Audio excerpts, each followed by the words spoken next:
സംസ്ഥാനത്ത് പരക്കെ തെരുവുനായ ആക്രമണം. തൃശൂരും കണ്ണൂരും മലപ്പുറത്തും കുട്ടികൾക്ക് നേരെ തെരുവുനായ ആക്രമണമുണ്ടായി. തൃശൂർ ദേശമംഗലത്ത് 4 വയസ്സുകാരന് തെരുവുനായയുടെ കടിയേറ്റു. കുട്ടി കളിച്ചുകൊണ്ടിരിക്കുന്നതിനിടെ നായ ആക്രമിക്കുകയായിരുന്നു. കുട്ടിയുടെ കവിളിലും കൈയിലും കടിയേറ്റു. കണ്ണൂർ വിളക്കോട്ടൂരിൽ 3 കുട്ടികൾക്ക് നേരെയും ആക്രമണമുണ്ടായി. മലപ്പുറം താനൂരിൽ 3.5 വയസ്സുകാരിക്ക് തെരുവുനായയുടെ കടിയേറ്റു. വീട്ടുമുറ്റത്ത് കളിക്കുന്നതിനിടെയായിരുന്നു ആക്രമണം.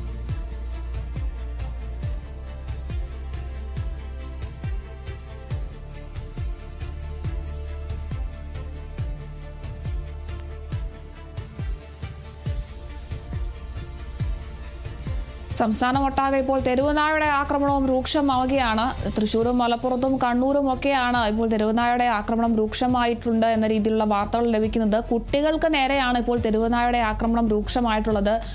തൃശ്ശൂർ ദേശമംഗലത്ത് 4 വയസ്സുകാരനാണ് തെരുവുനായയുടെ കടിയേറ്റിരിക്കുന്നത്.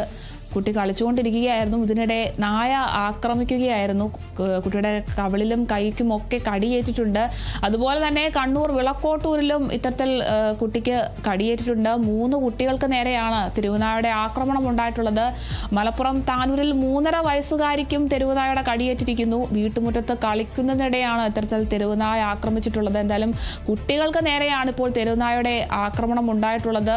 4 വയസ്സും 3.5 വയസ്സും ഒക്കെ പ്രായമുള്ള കുട്ടികൾക്ക് നേരെയാണ് തെരുവുനായയുടെ ഒരു ആക്രമണം ഉണ്ടായിട്ടുള്ളത്. തൃശ്ശൂരും കണ്ണൂരും മലപ്പുറത്തുമാണ് ഇപ്പോൾ തെരുവുനായ ആക്രമണം രൂക്ഷമായിരിക്കുന്നത്.